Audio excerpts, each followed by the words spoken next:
Good evening, Craig, and welcome to Anarchy. My name is Enigma, and this is Anna Molly. welcome to the inaugural chaos dump that is our new podcast. Hi, Indeed. everyone. We may be pod bombed later by a lovely South American, but we will see. What is this podcast going to be about, Miss Anna?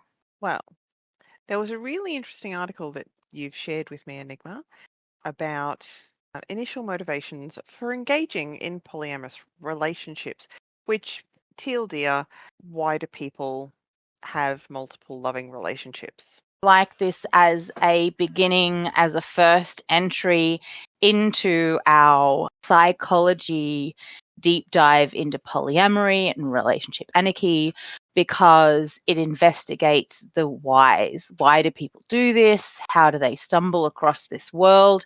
And I think that it's a good introduction to it, because what we are going to do is we are going to look at this lovely piece of qualitative psychological research, and we are going to agree and disagree with it. We're going to say what we think is probably healthy and possibly not healthy reasons for actually coming to polyamory, and just add our little comments to what people have said in here. Yes. So I'm going to take it away and I'm going to read the abstract, but I just want to talk about the authors: Alexander Tatum, Sharon Flicker, Imara Peralta, and R.J. Kubicki. Yes. Alexander Tatum goes to Ball State University in Muniz, Indiana, and this is a study out of the United States. That's really important to note, that this is from the United States. Lots of psychological research comes from the United States, so it's not going to represent everybody's experience, because the United States has a very different culture from different places in the world, and we're going to offer our Australian perspective. Indeed. There are more countries in the world than the United States of America. Yeah, but sometimes Like me. psychologists didn't really notice. No, I know. The abstract for initial motivations for engaging in polyamorous relationships. Polyamory is a relationship style in which partners consensually agree to engage in sexual and/or emotional relationships with current partners. Compared with other forms of consensual non-monogamy, CNM, polyamory practitioners tend to report greater relationship satisfaction and less jealousy. However, the unique motivations leading people to engage with polyamory are less understood. Previous research has examined motivations for engaging in CNM relationship styles in general, but no research has focused exclusively on the motivations of polyamory practitioners. I love the fact that we get to be called a practitioner. Yeah, I mean, what do you call a monogamous person? I have stumbler. I guess so, because with monogamy, the expectation generally is that you step onto the relationship escalator. Yeah. So you meet, you go on dates, you kiss, you sleep together, you move in together, you get engaged, you get married, you buy a house, you have children. There's an order to things. Maybe we should call them a rider then. Yeah. Yeah, there's an order of things. Hmm. All right, keep reading. The present study draws upon the open-ended responses of 63 US American adults who reported previous or current engagement in at least one consensually polyamorous relationship. That is a tiny group. Oh, absolutely. It's statistically insignificant. Actually, well, statistical significance and qualitative research is not a thing, because we're not actually trying to crunch any numbers here. Now, 63 is actually, quite frankly, that's a huge number for a thematic analysis such as this. Normally in the thematic analysis, you would be looking for about 12 participants, but then you might be having a sit-down interview with those people that lasts about an hour. So 12 is actually a lot of work. Whereas 63 American adults, they probably just asked them a series of shorter questions to enable them to actually crunch all that data.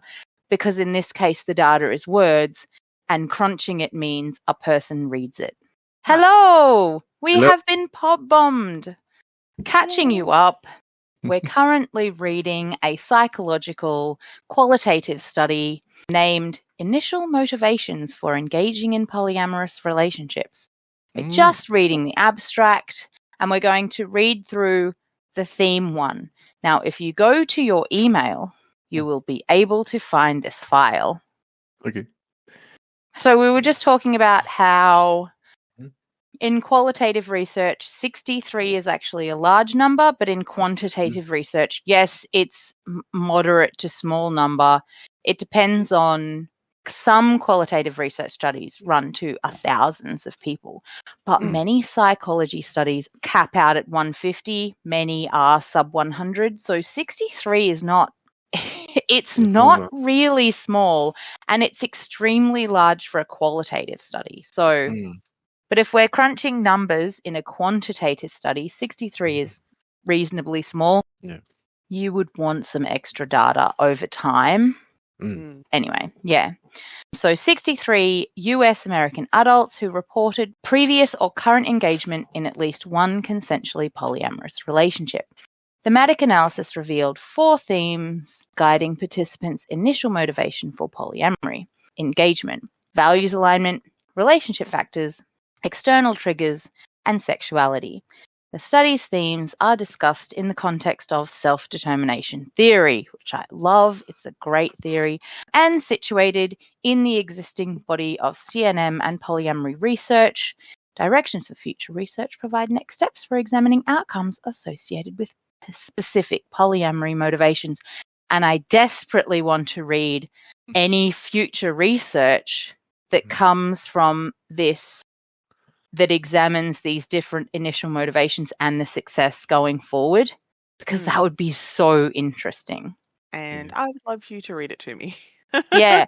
Well, I mean, I think that this shows how scientific research really builds over time and you contribute to other people's research, because this has identified some themes from which you can actually create a questionnaire that is more of a quantitative, where you can just get people to tick and flick question answers, and then do some number crunching about, theme 1 leads to better outcomes, theme 2 leads to good outcomes, theme 3 leads to the worst outcomes. Never do that, Anyway, so we'll skip past the introduction and we'll skip past the method.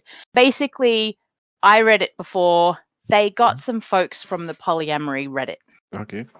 And they asked them a series of questions, open-ended questions, and then they did a thematic analysis. Did we want to talk about what self-determination theory means? Oh, I would love to talk about self-determination theory. Most people know about the 2 main types of motivation. There's intrinsic motivation, the type of motivation that you do for the love of the task itself. You get lost in it. It's a beautiful experience. And most of the time in education in the past, extrinsic motivation has been seen as a bad thing. But self-determination theory breaks that down into more different types of extrinsic motivation.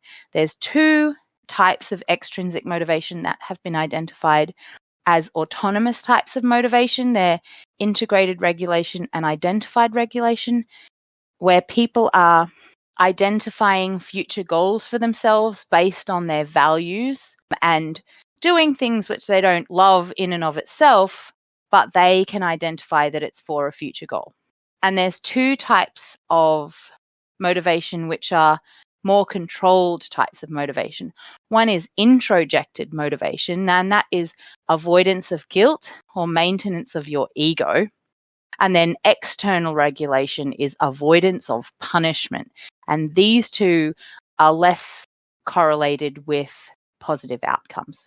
You feel controlled, it has a short-term effect, and your well-being is lower if this is the reason that you're doing stuff. And then finally, the opposite is amotivation, which is, I'm sitting in detention, I don't care, I'm not going to do your assignment. Yeah. And interestingly, part of self-determination theories, there are 3. You're talking about cognitive evaluation theory? I'm just with opening Wikipedia to follow your... Self-determination theory is like relatedness. Yeah. There's 6 mini theories. Oh, yes, but what are the 3? Oh, autonomy, competence, and relatedness. Yeah. So you want to feel like you have autonomy, you want to feel like you are competent to do the things, and you want to feel like you have that relatedness, the connections between people. Cool. I actually have a beautiful study about self-determination theory in education, but that's just my little baby.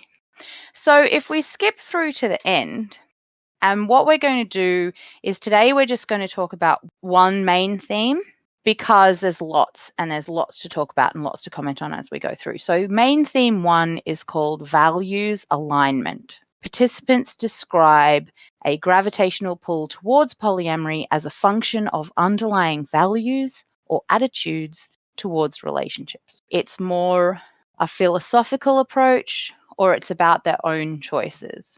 I think for me, this is probably one of the best ones, one of the strongest foundations. Yeah, I'd have to agree.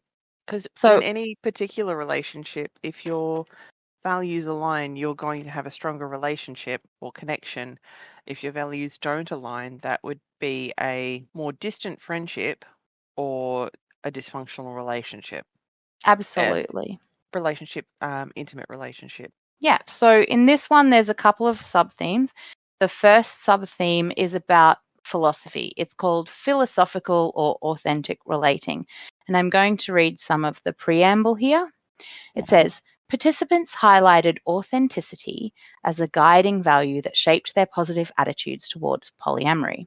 One participant stated that they have always been functionally non-monogamous, but they didn't learn about poly until I was a bit older. Yeah, So- I really relate to that. Yep. Well, when I first started dating one of my people, I knew that they were married, and I'm like, but what?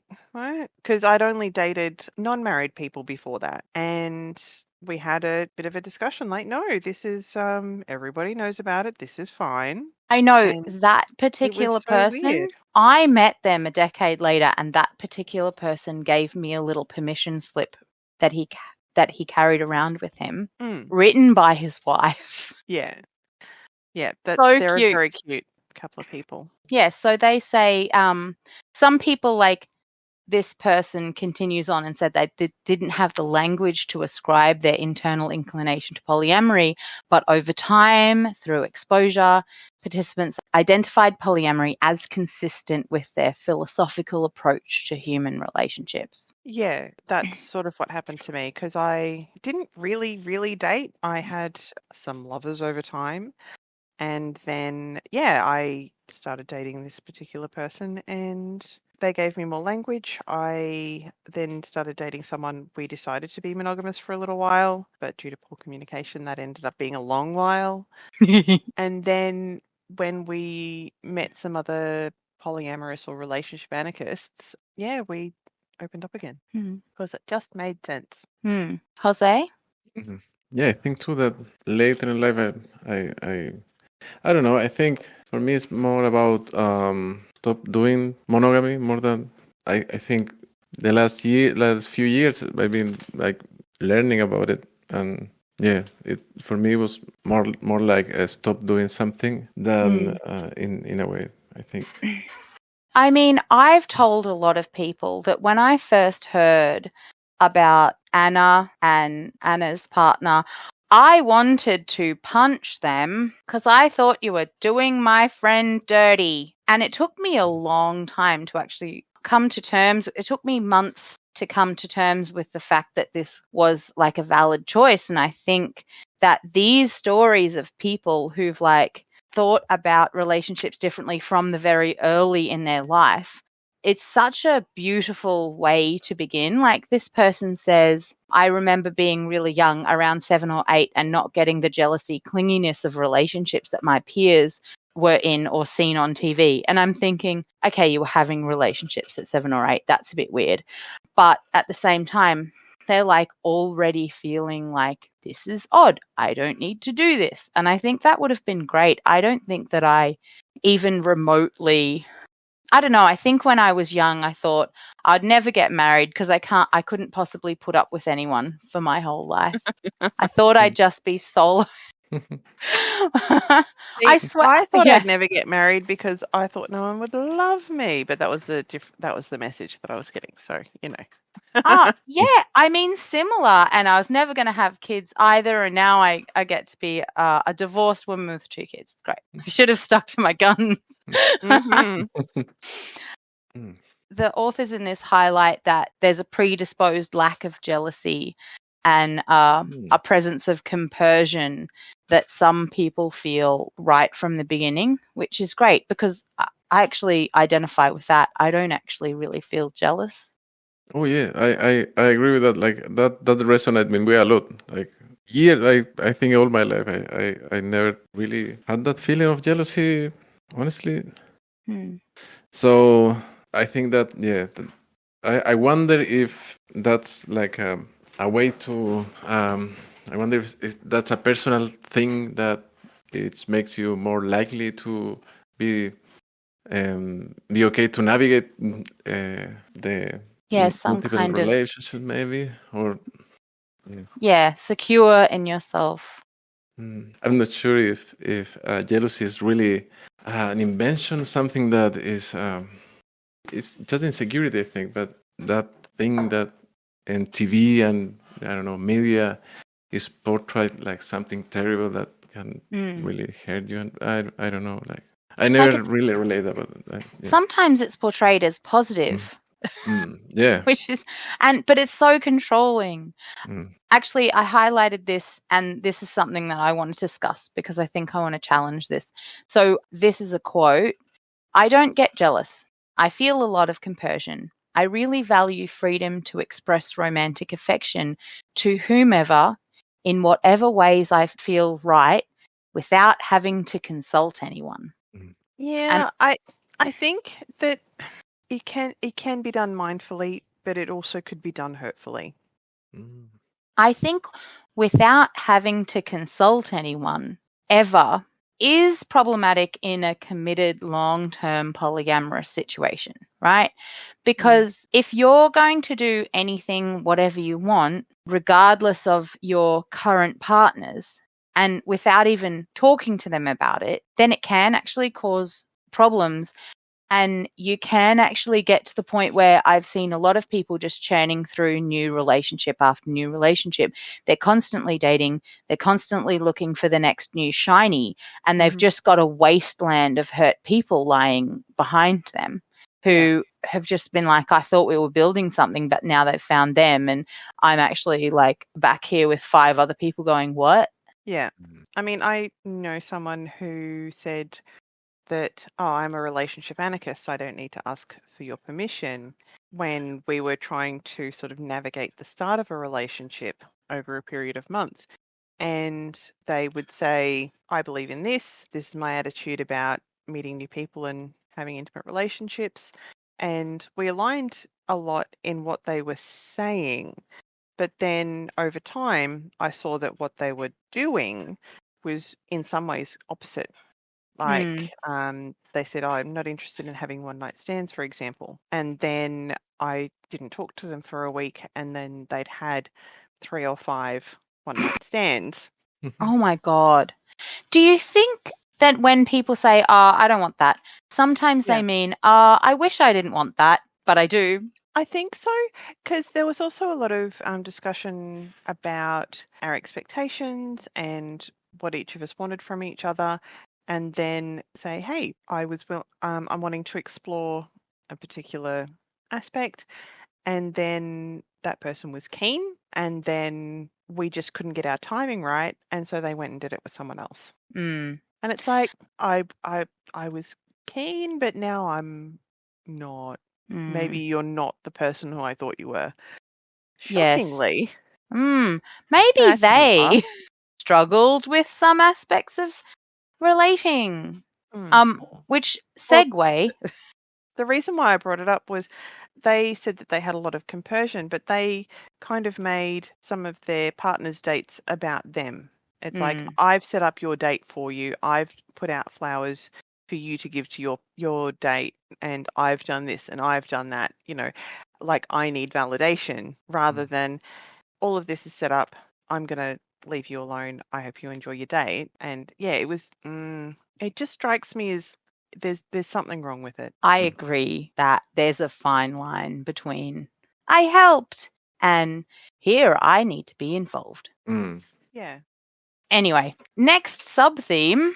Well, it's actually part of this same sub-theme. It's actually participants described a pattern of struggling to adhere to monogamous relationships. In some instance, this pattern yielded urges to become closer to others that blurred pre-existing boundaries in a previous monogamous relationship. And then, for instance, so I've highlighted some examples of the quotes that they took. I kept on finding myself struggling with monogamy and flirting with other people. Then, after my divorce, I found a partner with a similar past. We were both already seeing others, but we wanted to see if we could make this open and honest thing work. And somebody else, I had issues in my monogamous relationships. I'm naturally talkative, friendly, and charismatic, so I find it easy to connect with people.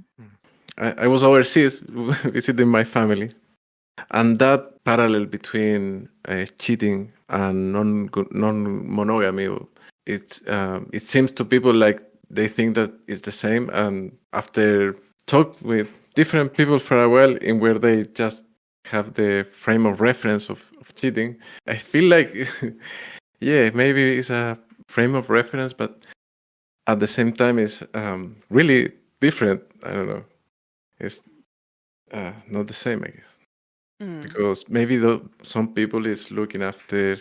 I think they like maybe to be feel the emotion. I don't know what they feel like. To the danger of being discovered. Maybe I don't know. Oh yeah, that's definitely a kink I have heard of. Yeah, that's what I'm. Thank you. Yeah. So I see that thing, but I feel like sometimes it's good to clarify that it's not the same at all, because I don't know, maybe it's another need that is being fulfilled there. Yeah. I like how we struggled with cheating, we struggled with even not cheating, even the desire to cheat or the constant finding other people attractive and not knowing what to do with that.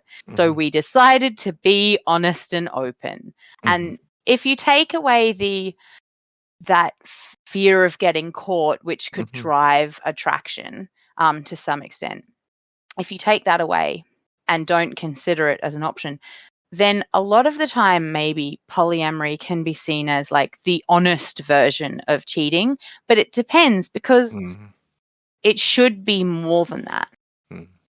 And a lot of people do see it as, it's just cheating, but like you're telling each other. But it's not, because you're not only telling each other, often you're telling the wider community and really validating and building relationships and connections, not only with the person that you're dating, but within the community of, the family and the interwoven connections between metamors and stuff like that. Yep. Yeah, look, polyamory is definitely all about the communication and checking in and making sure, or not just polyamory, but ethical non-monogamy or consensual non-monogamy in general. It's about checking in. It's about talking to each other. It's making sure that you uphold your promises. Yeah. So yeah, just having an open and honest thing. Like, it depends on also how you define open and honest. Yeah. Because there's levels of transparency that you don't necessarily need to go into. And sometimes it's too open and you're like, whoa. I did not need the ins and outs, so to speak. Yeah, like I'm not in that relationship with you. Yeah. You do that relationship, that's fine. I just need to know that you have that relationship with that person, or you're going on a date at that time, so I'm not going to try and contact you. Because that's the other thing is, unless it's an emergency, if you know that your partner is on a date with someone else, don't message them. Leave them alone. Let them have that date. So I was going to read this part, and I like this part goes to other themes that we could talk about for an entire other podcast, but Polyamory was the relationship style that best fit their natural inclinations of relating to others. I think that relates to the theme of, is being polyamorous a choice or a kind of sexual orientation? I think it's both. Yeah. Because you can be a polyamorist at heart, but choose to do monogamy.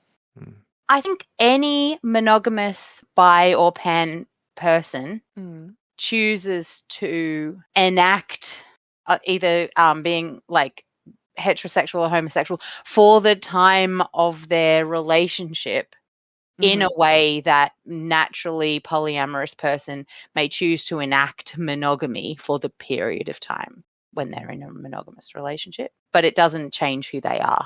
Yeah. Somebody is going to get grumpy at me for that. Anyway. Whatevs.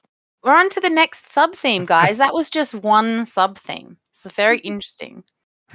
So disinterest in conforming to societal mandates. This is my favourite one. So endorsed an explicit aversion to or negative attitudes toward monogamy. It's like monogamy seemed arbitrary. Yeah. I love it. Yeah. And like this bit of quote, it's ridiculous to only desire one person for the rest of my life. See, I don't necessarily agree with that, but if you break it down into the smorgasbord, the relationship anarchy smorgasbord, and say, okay, it is ridiculous to assume that one person will be able to fulfill all of the roles that I require from the smorgasbord. Yeah, or that once you have one of those smorgasbord's plates filled, nobody else is allowed to do it. I would question your use of the word require, because I think it's very first world of us to assume that we require anything more than food and like shelter and experience shit. Though, it's like I only have experience in the first world. I don't have experience anywhere else. I know, and like to what extent does require mean like well-being as well? Yeah. I like that one because if you look at history and you consider why monogamy came to be, there's a lot of reasons historically, like that monogamy is dredged and marinated in history that just doesn't even apply anymore. Are you sure that women aren't property anymore? I mean, no. Not even in my own imagination, but and collectivist cultures, people who had collective wealth in their community didn't have monogamy. So indigenous tribes around the world had various types of, and some of them were healthy and some of them were unhealthy, like from my perspective as living now and looking with my own ethnocentric judgment upon them. But they're all very different, but it wasn't in the traditional white Western sense of monogamy. Yeah, well, there's this thing that is called relational bubble. I read it in a book of Juan Carlos Pérez Cortés. Was this the Anarchy book that you read? Yeah. Oh, nice. And it's I talk about the relational bubbles as something that is being created by society with a bit obscure interest, maybe. And I don't know, like I see my parents and old people in general that they have been in long-term, like monogamous relationship, get into an all-time really lonely. Because of maybe their partner has died or maybe they just don't like each other anymore. I think that as a society, what they say that is ridiculous to only decide one person for the rest of my life, it makes me think that it's good to have more people around you. So I think it's a need not to have people to fulfill your needs, but I think to be connected and to be with really with good quality relationships. Not could be close friendship, but also I think if you expand, you like make that bubble explode and make more connections. I don't know. I feel like probably people will get to all time much more connected, much more with company, I guess. Or I don't Well, know. people are communal animals, and with the way that Western monogamy is portrayed, particularly in the US from rom-coms and things like that, is that you have your partner and that's it. You aren't really allowed to have friends because there's restrictions on who can be your friend and where you can go with those friends that you are allowed to have. And it's just so controlling.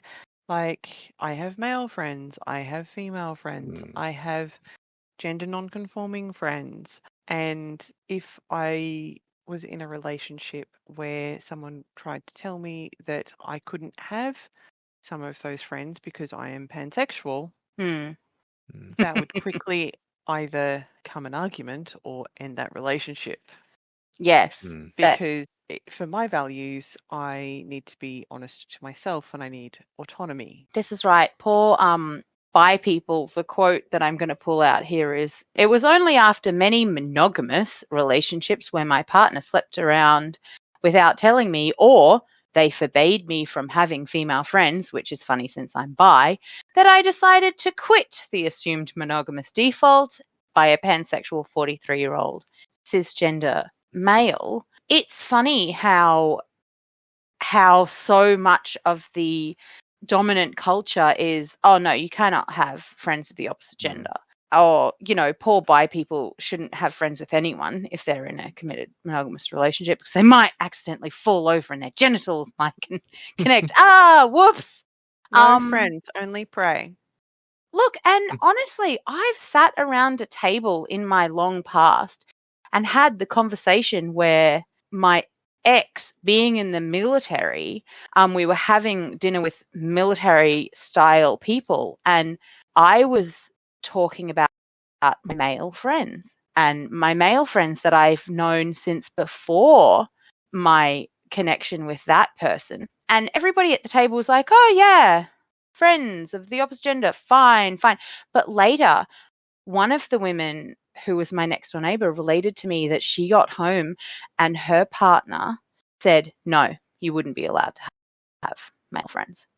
And then another partner related that, no, they have a boundary of no friends of the opposite gender because there was cheating in their past. And so they've just had this boundary where they won't be in a space alone with somebody of the opposite gender. So we were all friends, this couple and that couple. And I said, oh, but my husband could go with your wife to go pick up some takeout if we were getting fish and chips and leave us in the house with the children for 20 minutes while they did that. Surely that would be okay with us. No, they wouldn't allow it to happen. Oh my God. It's normal and it's scary because there go all of my longest friendships bar you and my other friend who lives down south a little bit. So it's crazy. Yeah.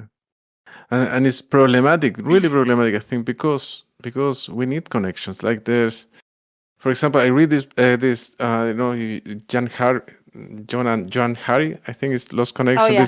There's this book that tell that we have a society a problem with a lot of people getting really depressed and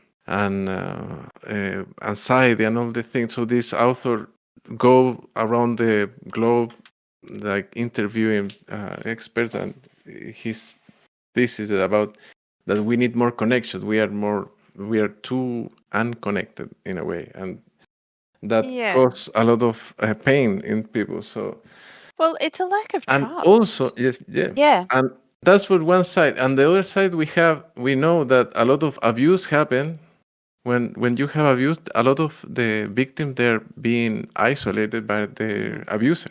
It could be parents to kids, also, of course, partner. So, this point, I think, is super interesting to think, how toxic could be that kind of isolation that produces this mono thing. I agree. It's the narcissist's MO to separate out. I know. I knew there was a reason I liked you because I read that book too, and it's very transformative. But I question the first chapter, which is very anti-medication, and Yeah. I don't like the fact that that's in the book, because some people might read it and be motivated to stop taking their medication, which their doctor says that they should take, and just try to, fix these other things. And I think, yeah, medication is problematic, but I wish they just had have broken the book in two, and he could have had his anti-med spiel in a separate space and just leave the connections part to the connections part, which I think is better. Sub-theme number 3. I literally have raised both of my hands above my head as if anyone can see. Oh my gosh. Transitioned from another form of consensual non-monogamy, or CNM, and changing relatedness needs. So many participants wrote about their gradual arrival at polyamory after exploring other forms of CNM. In these instances, participants largely spoke about polyamory as a more positive, suitable alternative to previous CNM arrangements.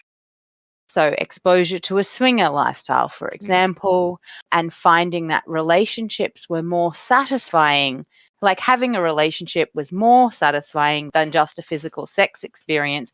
And that quote was by a 35-year-old man. I like this quote because it challenges the stereotypical men like sex without strings stereotype that is propagated through dominant media. Which is mainly light, fluffy, American-centric, American-made. I've just copied into the chat the steps on the relationship escalator. I'll attach that to the podcast as well, because it goes through making contact, so flirting, occasional dates, and possibly sex. Initiation, so you initiating the romantic actual courtship bit. Claiming and defining. Establishment, so adapting the rhythms of your life to accommodate each other on an ongoing basis. Commitment, so discussing or planning for long-term shared future. Oh no. Oh no? Oh no, I have commitment. I demand 100 barbecues. Sorry. That's the commitment of many barbecues. That's a serious thing. This is so weird. Like, okay, so you flirt, you do a courtship bit, you claim each other as partners, and then you establish regular date nights and stuff. Then you commit, so you do the talk about doing an engagement. Then you merge, moving in together, sharing home and finances, and then you conclude. It's like when you die, right? Happy ending. Someone died.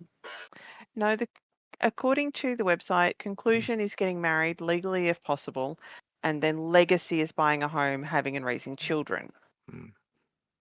It does say, it is updated from the book, and it does say no longer required as it once was, but often couples may not feel or perceive to be as fully valid until they hit these additional benchmarks post-marriage. Do you think that to some extent merging from like consensual non-monogamy into polyamory then is somewhat following that escalator?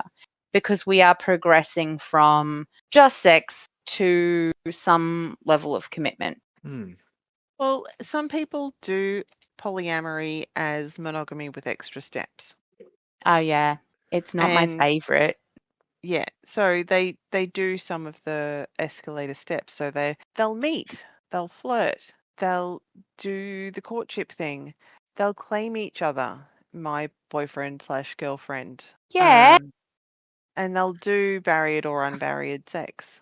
I am judging myself harshly because, look, honestly though, some of those steps are a process that people go through that it's nearly unavoidable in forming a relationship. So like, I mean, I don't know. I just said, would you like to go out for a coffee?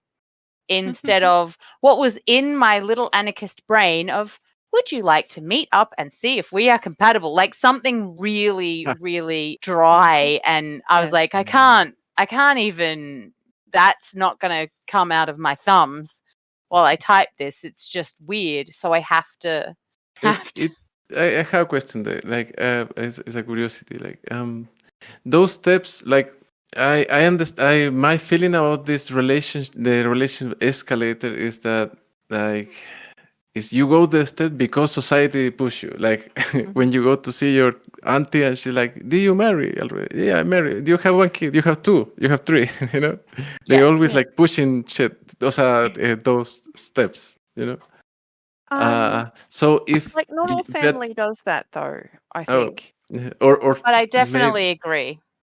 so, like, if I take some of those steps, but because I want and I negotiated with another person, not because this mold that I have to follow, but Yeah. because So, it will consider. Will you think that is also a escalator or not? well, Not. see, the difference between so you can ride the escalator without taking a step.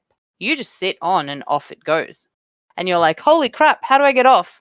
Only way is to jump, my friend. Whereas if you take the stairs, you might end up in the same place, but you have walked it consciously. And it's easier to descend a set of stairs because you can step down them without hurling yourself off the side because there's no way out. And so I think that relationships that are formed consciously may find a similar set of steps. They may choose some pieces and not others. And if you want to reduce some of the pieces, it's if you've consciously walked it, you may consciously step down from it without such a like catastrophic disaster, because there's no way off the escalator except to jump. But if you consciously relate to people, you can take just 2 steps down. And I've seen that in polyamory. I've seen people go, well, look, I am an absolute anal clean freak and I cannot live in a house. I can't exist in a house where there's any mess. It triggers me. I hate it. And that's very extreme. And I would say maybe unhealthy, but that's just my opinion. Living with a person who's a little bit ADHD, a little bit chaos, doesn't mind mess. Like, we love each other. We have this shared life, but I don't want to live with you anymore. Let's just have separate houses and we'll be happy. Yeah. And just the last little bit here in this thing, the gradual development of a desire for greater intimacy through engagement with alternative forms of E&M. And then, this quote highlights the possibility of exploring consensual non-monogamy relationships on their journey to polyamory.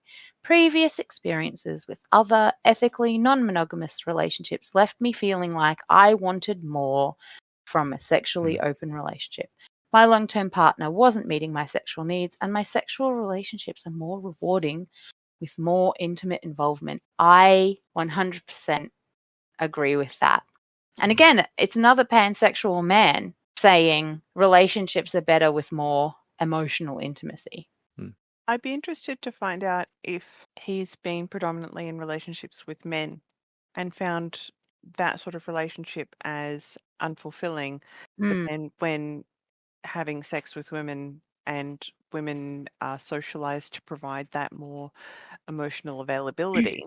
Yeah. He goes back to having a relationship or sex with a man and he's not getting that same availability. That's true.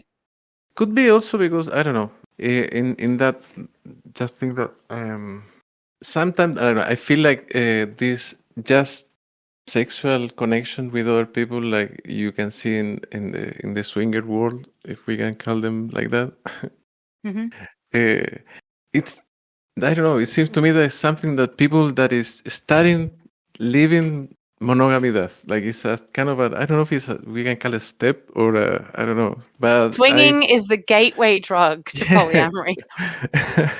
I kind of feel, because I don't know. In my life, I've been like maybe 3 times in a swinger club, and those 3 times it looked to me that all those people, they're like new first day there, and they were all a bit awkward, and it was like, and then if you think about it, like, I don't know if you really can just connect sexually with somebody and not have feelings, and I don't know, like in a long run, if you develop a relationship or medium I time. think I don't know. that's probably true for some people. Like, this is a self-selecting group, right? We're not talking to swingers. We haven't tried to ask them if they're happy or not. Other research certainly has, and we could, go probably find it. But people who are polyamorous saying, yeah, I came through the swinging world and it wasn't enough for me, and that's why they've found polyamory. And I think, look, honestly, I know some people who just love having sex for the sake of sex, and their criteria of will we have sex together is, are you an asshole? No. Okay, then. And that's fantastic for them. Like, they're totally cool. And I don't think it's not that they wouldn't want some kind of deeper relationship with some of their partners, but certainly not a requirement. That's not what it is for me. I have no interest. Like, the sex is pointless for me without an emotional connection. Sex for me is the enactment of building, maintaining, and enjoying the emotional connection that I have with someone. And so I am not going to ever be a swinger because I'm different. Overall, that theme and the reasons why people came to polyamory because of that theme, for me, the sub-theme of the philosophy and the questioning social norms is definitely my favorite. Yeah. I mean, that's kind of where I'm at. Yeah. Disinterest in conforming to societal mandates. Yes, I think that one is that's where I'm at. I also like the philosophical, the authentic relating. I think that people who come to polyamory from that generally have deeply considered why they're here and are willing, and because it's based on their core values, aren't the type of people who are just trying it out. Yeah. Something that I do see in some of the polyamory groups that I'm in is that people do join to have a baby to fix the relationship or add another partner to fix the relationship. And it baffles me. Like, you're having trouble in your current relationship, probably because you don't talk to each other. And yet you want to add another living, breathing human being into that mix. I think that you're talking about theme 2, which we should definitely talk about next week. Sorry. Okay. Aligning with my values, I believe that we should treat each other like fucking people. Yes. What about the sub-theme of, like, I failed at monogamy because I liked too many people? Well, I didn't fail at monogamy because I liked too many people, but I failed at monogamy because it didn't really suit me as a lifestyle choice. It very much restricted parts of who I am. So it was a time for me. Yeah, I think I didn't fail at monogamy. I would say that while monogamous, a kind of part of me had died. And so it would have actually been nice to experience this struggling that some people experience, to, like, fall in love with others and feel attracted to others, because that part of my humanity had ceased to exist because it wasn't available. And I actually kind of think, like, I think Jose said something to me today, which I agree with. You said you feel sexier now. Yeah, Is that what you said? Yeah, absolutely. Like, I feel like I come from a long monogamous. I come from a serial. I would say monogamous relation, but I don't like when you are really committed to that. You kind of stop worrying about things, and you kind of don't, that part of your personality, you kind of hide it because you don't want people to think that you have choices with you. Like, I have a lot of female friends, for example. So as being monogamous, I always had like a barrier there. I clear barrier. Like, I'm not, So when that changed, yeah, of course, there's this part of me that I don't know, want to kind of emerge. I think I don't know if it happened to you guys, but yeah, that was kind of unusual. And Yeah, I remember hanging out with one of my friends once who was sort of single, and she was like, ooh, that guy. And I was like, oh, wow, I haven't actually looked at men for such a long time. Like, this is when, like 6, 8 years ago, I can't even remember, long ago. And I just remember this day when this thing emerged, and then the next day it went away again because I was still monogamous. Yes, I think that's interesting. I mean, when I came across Relationship Anarchy, it blew my mind. It just made so much sense.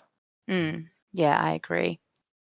And what do you think about the transition from like swinging through swinging and into polyamory? Like, I've seen that a lot. I've heard a lot of people tell that story. Yeah, it seems to be a thing that a lot of people do. I didn't ever do swinging, so like I don't feel like I can really comment on it. Like, I've heard people say, oh, we were swingers for 10 years, but then something happened, right? So I think that's a common story I've heard. Yeah.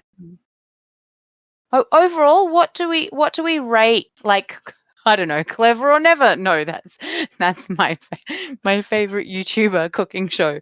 Like, out of 5, for theme 1, healthy or unhealthy, I'm giving this one a 5 out of 5. I think it's healthy. Yeah, because it's sort of trying to base on a more ethical or intentional approach. I would say that this is more ethical than the other themes. Because what have we got? Oh, sorry, should I scroll back up? Relationship factors, being generally dissatisfied, or it's because your partner made you. External stimulus, so you get the temptation to cheat. You're bi or pansexual and you want to have a go at that sort of thing, but if you're in a traditional monogamous relationship, you can't do that. So yeah, I think the values alignment is the ethical. Yeah. And it's interesting because they come back to self-determination theory at the end. And they say participants who described polyamory as an authentic way of fulfilling a need for relatedness may in turn experience greater psychological well-being than their prior monogamous pursuits. And in the next one, well, that comes from the relationships motivation theory, which is part of the self-determination theory. Yeah.